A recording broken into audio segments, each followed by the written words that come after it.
How's it going, Andrew? What's going on, Matt?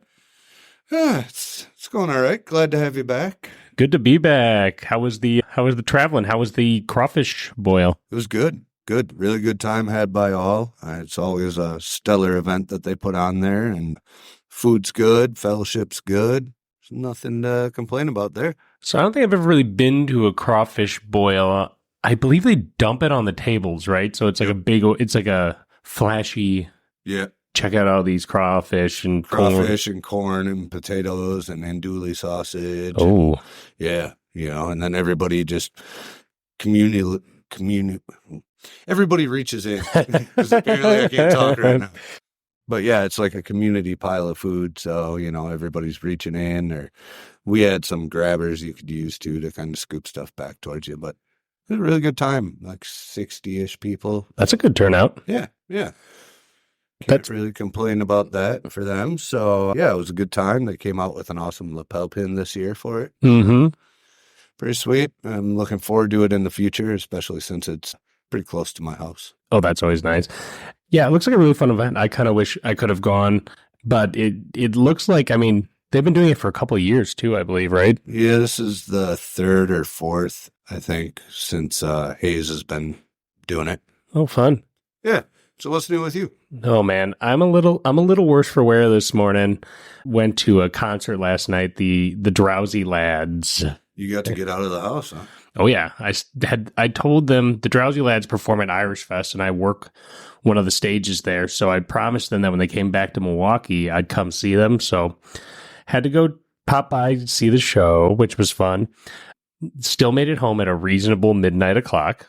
No, it's not bad. Could be worse. I told everyone, like, dude, if I get any later, I'm going to be in big trouble. So I went home and woke up this morning. I'm a little bit tired.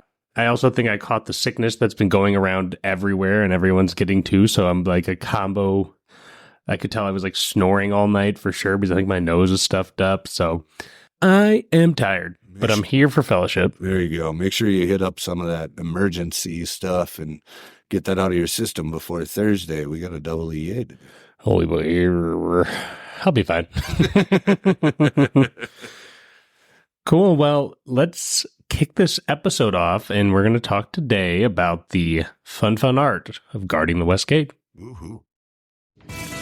Loosen up your ties and roll up your sleeves. It's time for Fellowship with Matt and Andrew. The views and opinions expressed on this podcast are not necessarily the views and opinions of the Grand Lodge of Wisconsin or any other Grand Lodge or any appended body. Baba booey. Awesome. Ooh, you haven't done that one in a while. So let's talk today. We're going to do the guarding the West Gate. So for our listeners who might not be as familiar, can you describe what we mean when we say guard the West Gate? Sure. It means that you are taking the time to ensure that the people you are thinking about bringing into the fraternity, more specifically your lodge, especially, not only fit the culture that you've developed at your lodge, but also will adhere to the tenets of Freemasonry and make good Masons. Yep, and support the reputation of the fraternity as well. Right. I think this is a topic that, people talk about it all the time, but I don't know if I've really noticed much changing in people trying to actually improve their West Gate, but I see a lot of people always harping on it. So I thought it'd be fun for us to talk about ways to try to improve that process and why it's so important. And I think within that, the importance is that a fraternity is only as good as its members. And if there's not a focus on saying it's not about having the most members, it's about having the right members, is very important for the success of the lodge and the fraternity as a whole. Agreed. And, it's very different between lodges, what kind of effort you can put into, effort's not the right word, what kind of care you can put into guarding the West Gate. Because sometimes you get to that point where, some lodges, they may not have seen a petitioner in a while. And they're just so excited. They're like, yeah, let's get this guy in and, new member to the lodge, new energy. And maybe they don't focus as much on guarding the West Gate. And then you have lodges where, petitions come in on the regular and they are very strict about their investigation process of a petitioner, or how many times they make a petitioner visit before they give them a petition and things like that. And I think if we want to just go to the beginning, I think that's where it starts. And that's the most important part of your process, is really getting to know the guy before you even put a petition in his hand. And I think that's oftentimes where the mistake is made, or where the easiest adjustment can be made. If you're just like, hey, how do I have an actionable thing to do? Some lodges will do if you come to 2 meetings, you can get a petition. And I think that's a little too short. One, it can depend on how well the person's known. Like if he's been somebody that the lodge has been maybe friends with for a while, like outside of lodge meetings, it's a little less necessary. But if it's somebody who's just walking in for the first time, I think it's really important that you give that person the time to meet everybody. And when they're coming in, try to make sure that they're sitting with everybody, because it's not really a formal investigation. But technically speaking, by everyone in the lodge getting to know him, they are becoming familiar with anything that could come up that could be questionable too. So let's quantify this for a second here then. Through this conversation, let's focus on the guy that came to you from a Grand Lodge lead, or saw your building and reached out because he was interested, or saw you on Facebook, right, or met somebody in passing, whatever. It's not somebody well known to anybody in the lodge, because if it's somebody that's well known to somebody in the lodge, that person is most likely vouching for him, which kind of changes your process a little bit, right? You have a brother vouching already, so you're not going to necessarily take that extreme amount of time, or as an extreme amount of time, to get to know him beforehand, because somebody who's a part of your lodge is vouching for him. So let's take our random person off the street, and we'll start with that. Just a guy. And the thing is that I think a lot of our problems come from, in American Masonry, we have a lot of urgency. So it seems like we're always afraid to slow down. And he comes in and you're really starting to think already, okay, when am I planning this guy's degrees? And it's like, hold on, just get to know him. And I think, 3 or 4 meetings is a good starting place where you can start to be like, okay, this would be a good time. But also, I've always told these candidates coming in, once you feel you've met everyone, ask us for a petition instead of just shoving one down their throat, I guess, and being like, here you go, welcome to the lodge, here's a petition. Because I think it's nice, because it puts the onus on the candidate to say, when do you feel like you are ready to start this process? Instead of like, I get it. They're like, well, what if he's just going to sit on his hands and not do it? And you're like, well, that's a good first test. Are they going to actually be willing? Like, I wasn't given a petition. I had to, when I'd come to probably 4 or 5 events, and then I went up to the master of the lodge at the time and was like, can I get a petition? So at that time, they were still, I still had to ask. And I think that is helpful, because then you're not necessarily saying, we won't give you a petition until a certain period of time, but you're like, when you've come a good chunk of time, when you're ready, you ask. And that can kind of help that process too, as far as letting them get enough time to get to know everyone and feel like, I think I do want to get a petition. Right. I think you're absolutely right there. I think it would be good for them to ask for a petition after being here for a little bit. But at the same time, if they're going to be a good fit and they've been around for a little bit, I feel like there's not a problem handing them the petition, just because, you go back to the old saying, to be one, ask one, right? They already did that part. That's why they're here now meeting us. And I think it's important that they might not know what that next step is unless you've clearly explained it to them, right? Which is another part of the process I think we should address. I think a lot of the times we have these guys come in the door and we're like, hey, yeah, cool, thanks for coming for dinner. Come again for dinner. But we don't really explain to them what the process looks like to end up joining. Yep. Right. So they come to dinner and then they get sent away after dinner while we go in and do our meeting. And if you haven't explained that to them, they're sitting there going, well, they told me to come back for dinner, but they didn't tell me anything about joining or anything else. And like, what am I supposed to do now? Like, so I think you need to define clear expectations up front with that person who's interested in coming and visiting. Yep. And that's why I've done it multiple times where I like to say, come visit a few times, come to a couple events. And then when you're ready, ask for a petition, because at least then it sets, there's not as much ambiguity of like, well, how do I get to the next step? It's like, you'll know when you want to take the next step, and then you let us know. And if it's been, you've met enough people, and it's been long enough, and or the other way I put it is, until you ask for a petition, once you've made enough connections with people through conversation that you feel comfortable that you could get someone to vouch for you, like a top and bottom signer. Because I've seen too many times where the top and bottom signer becomes more of a formality than it is an actual responsibility. Right. And I think people forget, like I've seen it where like someone comes in and is like, I need signers. And then someone's like, I guess I'll do it. And I guess I'll do it. It's like, no, you should know who your signers are going to be, because there's this thing where I feel like we forget that when you're vouching, so let's say, for example, you sign as the top signer. Okay. And you didn't do any getting to know this person. And then you suddenly, this person burns down a building in Milwaukee, and you go, what? And you look on his Facebook and you look, and he's been talking about arson for months.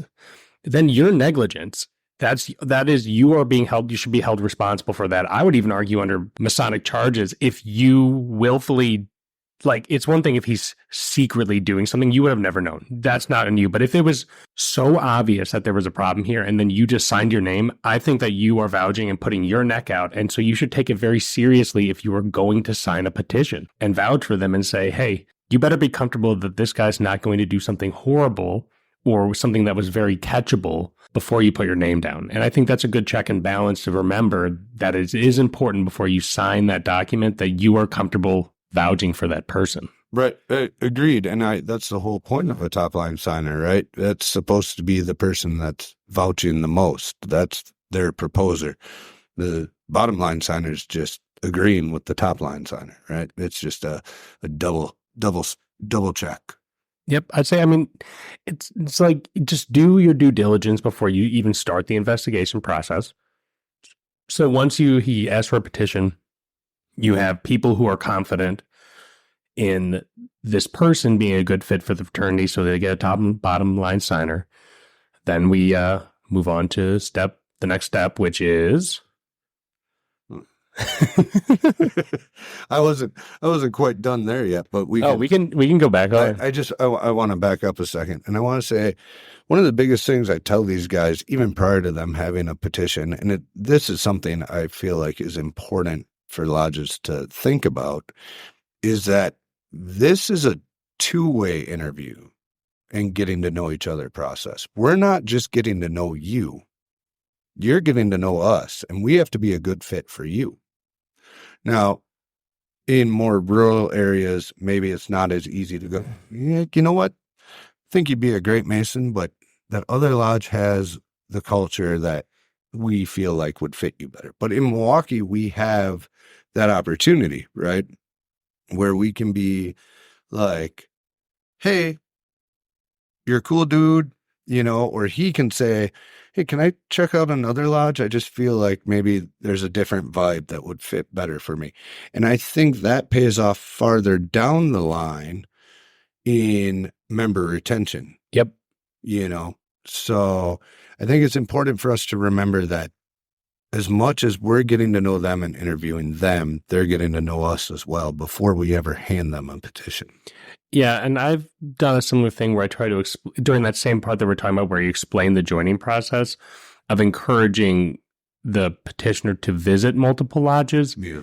And I've heard you say it, and in a similar way that you just said it, where it's like, we're interviewing each other, and you should be really thinking during this process, do I like these people? I was like, because I always say a line like, because if you don't like anyone here, you're going to have a really bad time. And I said, so you really got to be like, can I hang out with these people minimum once a month for some hours and enjoy that? Right. And if the answer is, I really don't like them, but I want to be a Mason, you don't have to stay in that lodge. You can go and visit some other ones and see if there's one that you do feel like you really fit in with.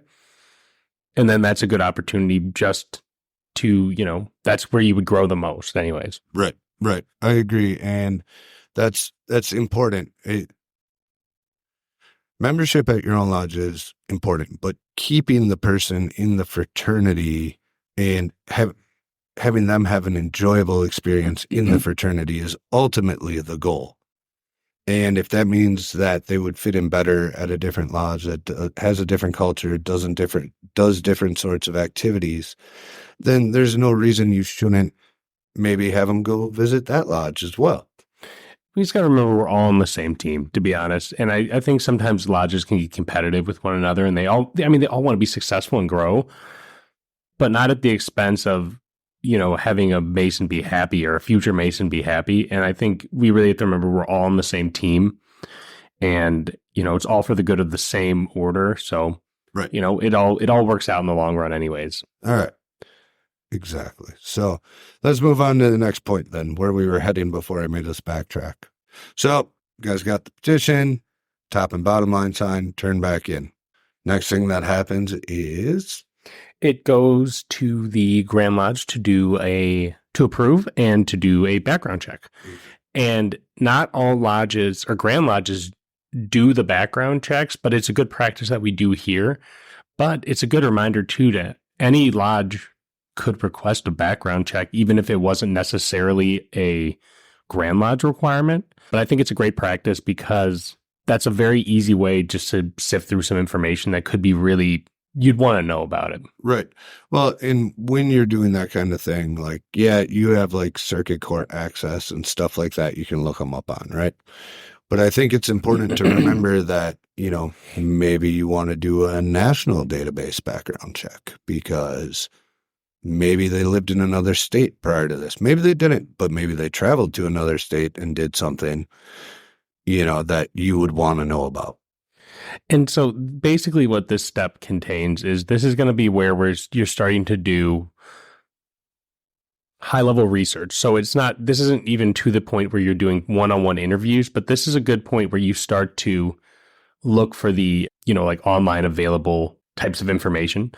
And criminal records don't necessarily always reject you from the fraternity, but you definitely want to know what the situation is before you let someone in, and then judge it based on the context and timelines and how long it's been and all that kind of normal stuff that a lodge should think about very seriously when picking a candidate or, looking through a candidate's stuff. And a lot of the stuff is also checking to make sure that what they wrote, that they meet our requirements, such as a belief in a supreme being of good moral character, things like that, that they actually are telling the truth. Right. Yeah. A background check is a good way to suss out if somebody was untruthful on their petition or, something like that. So is doing a social media check and trying to, see what they're posting on a regular basis, if they have social media accounts and things like that, It's all good stuff to start looking at to get an idea further of who this person is, right? And so then after that point, we'd be assigning an investigation committee. Mm-hmm. And the investigation committee, so here's where I think people run into problems with the investigation committee. At least within our jurisdiction, there's a set process. And I find that the investigation committee sometimes can say, well, my only job is just to complete this paperwork.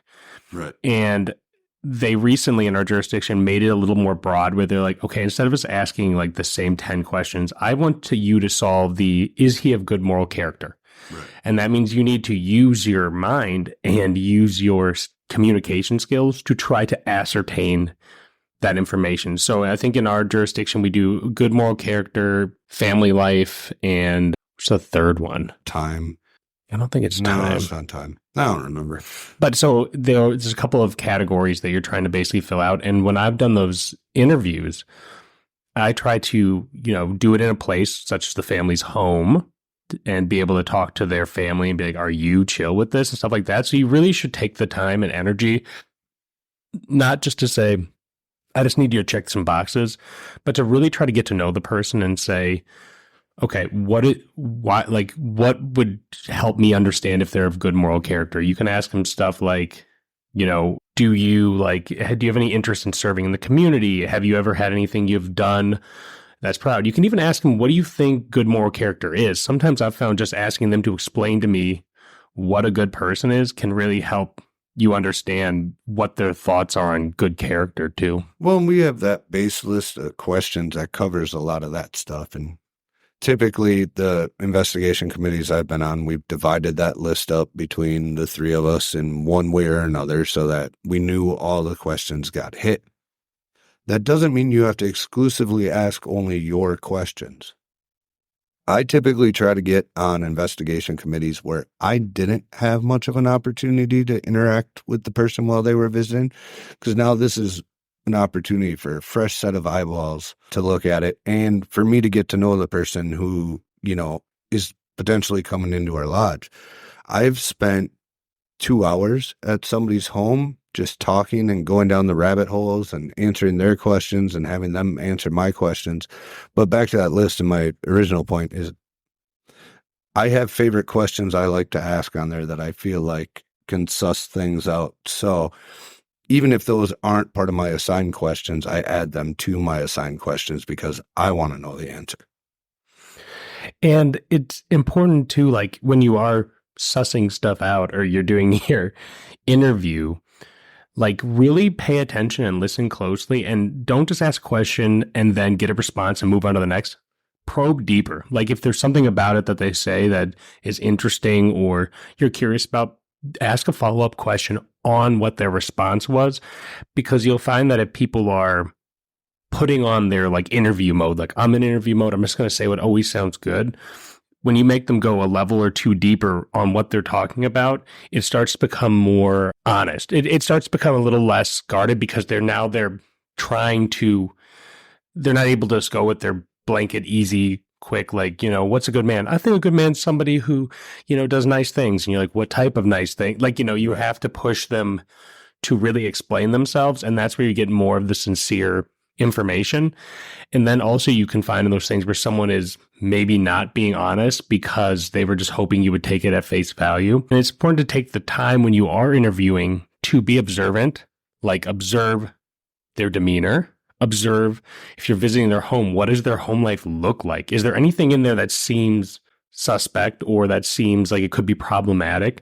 And you really need to keep your eyes out and try to be an actual investigator. You're not just doing steps because you're trying to get done as fast as possible, fill out your sheet and get this guy in. You're really trying to keep your eyes open and peeled and to actually think the whole time, is there something here that would make me concerned? Right. Exactly. It's necessary that you do your due diligence, which goes beyond what's just on the paper. And you know what I have a hard time with sometimes? So there's the bare minimum requirements to be a Mason: be a good man, have a belief in supreme being, be a man of lawful age, and all that kind of stuff. But there'll be some people that I've seen that it's like, you check these boxes, so technically you're not qualified. But then I sometimes wonder, but would you actually be really helpful as a Mason? Can you actually do the work? And that's where it can get a little weird, because that's where the personal decision is, where you're like, is this guy actually have something to give back to the fraternity? Is he going to be a good and active member, or is he just going to he met the qualifications to be a Mason? And I wrestle with that a lot. That is a hard one. At the end of the day, though, Masonry is designed to make good men better, right? So maybe when you're first going through the interview process and everything with him, maybe, he just checks the boxes. But that also leaves a lot of room for growth. So I don't think you can discount a candidate under those grounds. You have to look at the fact that maybe he's going to be one of the people that benefits the most from what the fraternity has to offer. I mean, that's a fair point too. It just can get weird for me because what a good man is kind of, it can be very vague. He could just be a man. He's like, this guy's just very meh. I don't know in what ways, and I like to ask questions too, to try to start getting in their mind. When you join this organization, what can you do? What can you bring to the organization as your strengths?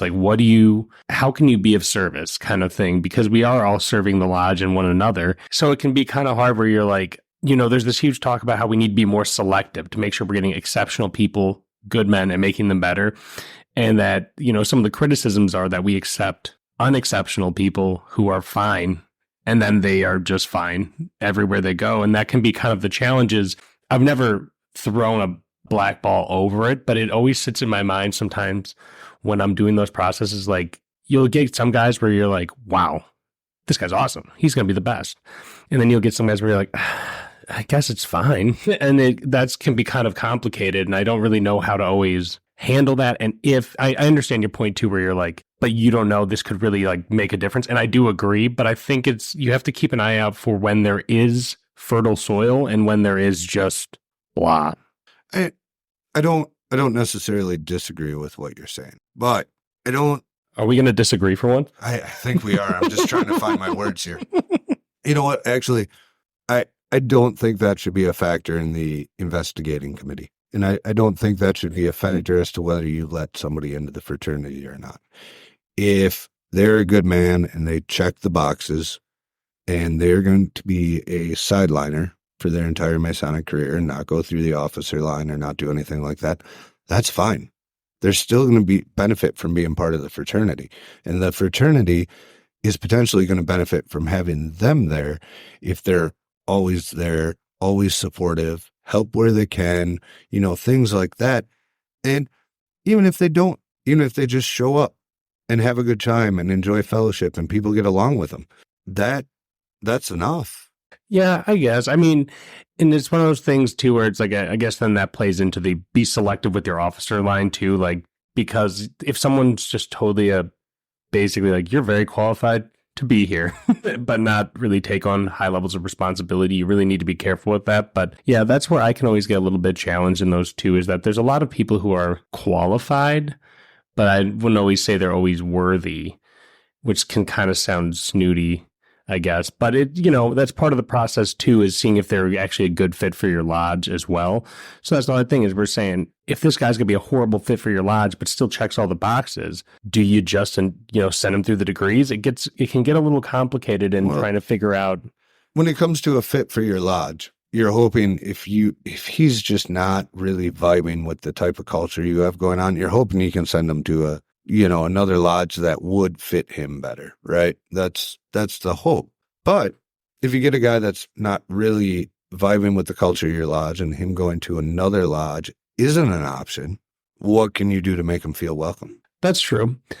So yeah, so when you're doing the investigation, you have to make sure you are really being conscious and trying. I guess what we're saying here is make sure he checks all the boxes, but it can be hard to always know, because there's been definitely people where they seem to check the boxes and you find out later maybe they didn't. And so it does just mean that you have to take your due diligence to make sure that if you're on that committee, that you are confident in giving a fair assessment. Right. And none of us are perfect. So every now and then, yeah, you might get something that slips through the cracks. You hope not to, and you try to do the best you possibly can to not have that happen. But it's going to happen sometimes. Or you're going to have somebody that looks great coming into the fraternity, and 5 years later, they're a completely different person and not in the way we hope they'd be, So you can't predict everything. You just need to do your due diligence to be confident in the decision you are making, allowing the person in. So once that point's done, they have a master's board. Similar process. This is a good opportunity. If you have a master's board at your lodge, make sure that you try to attend those. That's another opportunity for additional questions to be asked of the candidate and for them to ask questions for us. The master's board is actually one of the favorite parts of my process, because you've now had the investigation committee put this petitioner through their paces and find out a lot of stuff. And then you can just put them in a room with a bunch of master masons and they can ask whatever they want. And everybody's going to have different questions about, whether it be why they're here, what they're into outside of, work, what they do for work, all that kind of stuff. These guys that maybe haven't interacted with this person a bunch all have the opportunity to ask their question, listen to the other questions and answers, and get to know this guy in a setting that usually is, and let's be honest, slightly intimidating potentially, because you can put like Yep. 10 people in the room with the petitioner. But it always ends up, most of the time, it ends up being a light atmosphere with a lot of laughing going on and just a good time, and everybody gets to know each other better by the end of it, and the petitioner gets to know you guys better as well. You know what a good question is to ask there too? What are you expecting to get out of masonry? Can be a really good one to actually go, are you looking for masonry or are you looking for something else? I was reading an article the other day where they were talking about, are you sure you're trying to be a Freemason? And it was talking about how sometimes they'll listen to guys like, it sounds like what you're looking for is the Rotary Club. And they're like, so they're like, you're like, I just want to network and really help my business like acumen. And they're like, maybe the Rotary Club or the Lions or other stuff where there's other groups too. And so it can be good to see like, are what they're looking to get what masonry is offering, or are they looking to get something that isn't really in masonry? Because then you can, I mean, you don't even, at that point, it might not even go to a ballot. You can be like, you're in the wrong place, dude. You got confused. This is Freemasonry, man. You know, or, yeah. Yep. I would agree. I haven't run into that yet, but I would agree. It can be weird because I was, when I was reading it, I was thinking about it. And it's just like, what do you want to do? It's like, I just want to serve food to my brethren. And you're like, we do that here, but is that really what we want the fraternity to become? Or is like, would you be a better fit for like the Lions Club or something? Like, I just want to serve bratwurst. And you're like, okay, that's fun. You really, I mean, what I'm always looking to hear is I want to like work on myself and improve and have a community and kind of do what our sales pitch is. Whereas I do feel like a lot of people come in here wanting it to be something else. And then that's where we get a lot of these things where lodges are focused on just doing something that's closer to a Lions Club or something where it's like, no, you need to do masonry though too. And that can get a little complicated if people joining masonry aren't sincerely wanting masonry, they're wanting something else, and enough people of that join, and then it becomes that other thing. And you're like, well, we have our own value that we're offering. And if someone's not interested in that value, it can get a little weird. Yeah, I agree. Where else do we want to go with this? So it would be like the balloting process would be next, and that's your last chance. Right. Last chance to decide that the person shouldn't be there for sure. Yep. Or should be there. Or should be there. And so I think that people are uncomfortable utilizing their power in that situation. And I would encourage brethren, if they did know things in advance, people should have heard about it probably before it gets to this point. But if it's being willfully ignored for some reason, that there's a huge problem, like a massive felony, and for some reason it's going through, that is your last opportunity to say, I'm going to nix this because for some reason we're not, but it cannot go through. And I think it's important to be cautious with that, but also to use it when necessary if extreme circumstance arises. There's all these nightmare stories about people getting blackballed over things that they shouldn't, like religious differences and things like that. And that's like don't do that, but you should also still be prepared to use that privilege if it is warranted by something that is irreconcilable with our requirements. Right. And I think it's important to remember that the power of blackballing somebody is very important and only to be used when absolutely necessary. And a lot of jurisdictions actually have it set up to the point where if you cast a blackball on somebody for an illegitimate reason, you can be brought up on Masonic charges over it, which I think is appropriate because the power of being able to blackball somebody is a huge responsibility, and it needs to be done for the right reasons and not the wrong reasons.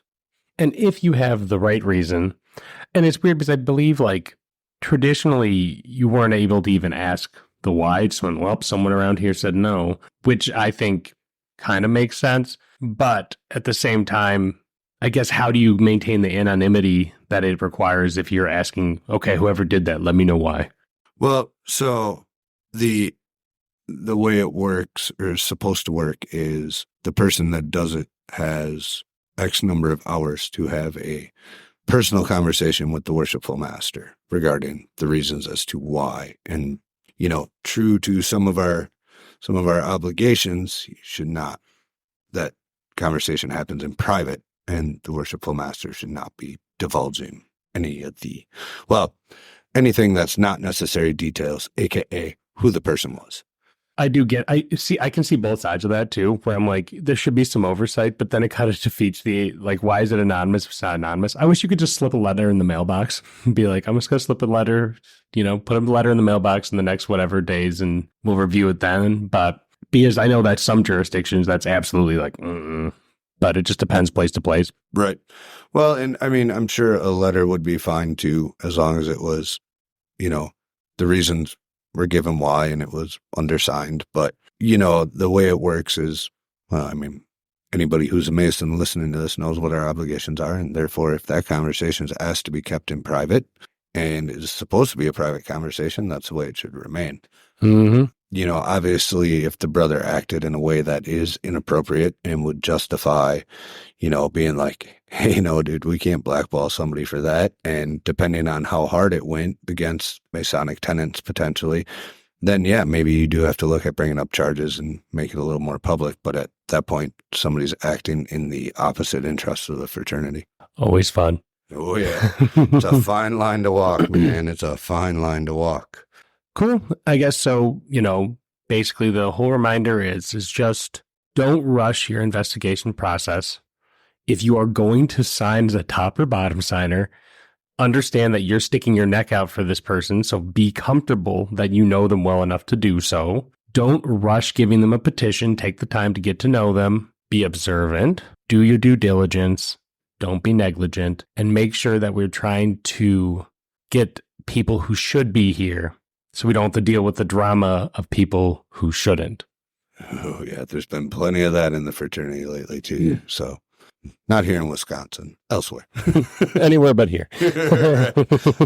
And on that note, before we get into news and events, remember to follow us on Facebook, Instagram, TikTok, and X. And if you have any comments, questions, concerns about the podcast, feel free to reach out to us on any of those platforms or email us at timeforfellowship@gmail.com. timeforfellowship@gmail.com. All right, we're going to get into some news and events. All right. So, what's been going on in Wisconsin? The news article I want to talk about today is a very cool donation. The Freemasons of Hartford Masonic Center 120 recently donated $1,000 to the Medical Center Foundation of Hartford to support the Professional Emergency Lifeline Program. So what is the Lifeline Program? The program offers 24-hour connection to highly trained professionals, advanced personnel, and monitoring techniques, and a peace of mind. And it's been doing that for over 180 elderly and disabled individuals in the Hartford community. This was made possible through the Acts of Kindness program, another great reason to keep donating to Acts of Kindness, and it was a great contribution done by the Hartford Mason. Awesome. That's pretty awesome. All right, we'll jump into events now, and pretty much all the events that are coming up in the next week or so had RSVP days.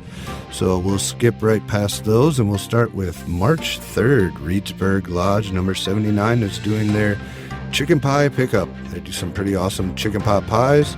Reach out to Reedsburg Lodge for more information. I don't even think they're pot pies. I think they're deep dish chicken pies. It sounds good. Yeah, it does sound good. Maybe you have to find a way to do that sometime. On March 9th, the Tom Torville Interstate Lodge's Table Lodge, 4 p.m. social hour, 5 p.m. meal at the Toma Masonic Center. RSVP to District 5 Deputy Jacob Schultz if you want to go to that. On March 23rd, Valley of Lacrosse Scottish Rite reunion at the Lacrosse Masonic Center from 9 to 4 p.m. Also on March 23rd is the District 1 District Meeting, 10 a.m. at the Iron River Masonic Center. And a Masonic bowling tournament follows at 1 p.m. Please make your reservations with Brother Pat Norden for that. On March 28th, the Valley of Madison Scottish Rite has their Feast of the Paschal Lamb. To backtrack a second, on March 9th, Silas Shepherd will be at the Watoma Lodge, so if you're interested in going and checking that out, please do. I believe it's 8:30 for carbs. I'm sure it's probably on Facebook somewhere if you look it up, or in the Wisconsin Masonic Journal, or on our lodge page, which is a very useful tool if you make use of it. And just remember, this year Silas is actually traveling around the entire state of Wisconsin. So they'll be in Toma, and then they're going to be going to a couple other cities near you. So keep it in mind. Toma. Toma. Do that all the time. Toma is actually a city, and so is Watoma. Coming to a city near you. All right, on to April. From April 5th to the 7th, the Scottish Rite Valley of Madison presents Native Spirit at the Wisconsin Masonic Center. Tickets are $35. You can see your Wisconsin Masonic Journal for more information. On April 13th is the District 5 Spring Meeting. Social hour at 7:30 a.m. for pancakes and coffee. Meeting from 9 to 11 at the Sparta Masonic Center. On April 13th, there's a Masonic Acts of Kindness Gala fundraiser at the Lake Masonic Center. See your Wisconsin Masonic Journal or hopefully one of your district mailers for more information on that. On April 20th, Silas Shepard will be doing a presentation of play entitled In Defense of the Ruffians. Coffee and carbs at 9 a.m., gavel at 10 a.m., and that will be at the Northwest Masonic Center here in Milwaukee. Well, Wauwatosa, technically. April 24th, Valley of Madison Scottish Rite Spring Reunion. We'll be putting on 3 different degrees. Reach out to them for more information. April 27th, the Valley of Madison Scottish Rite Spring Reunion continues with 4 of the other degrees. Reach out to them for more information on that. April 29th is the District 12 Spring Meeting. Location to be determined for that still. And on April 29th, Ozaki Lodge number 17 is having a table lodge and fish boil. Gathering at 5:30 p.m. They open at 6. $25 a person. All Masons are welcome. Please respond to Worshipful Master Schroeder at his email or phone number. Cool. And that's events. Oh, I do have one more I want to add real quick. March 16th, there will be a School of Instruction here in District 12 hosted at Lake Lodge by our district lecturer, and that will open at 9 a.m. Coffee and carbs beforehand. Cool. Well, thanks for joining us today and having some fellowship with us. We'll see how our numbers do with Andrew back. Don't do that to me. All right. You guys take care. Have a good one.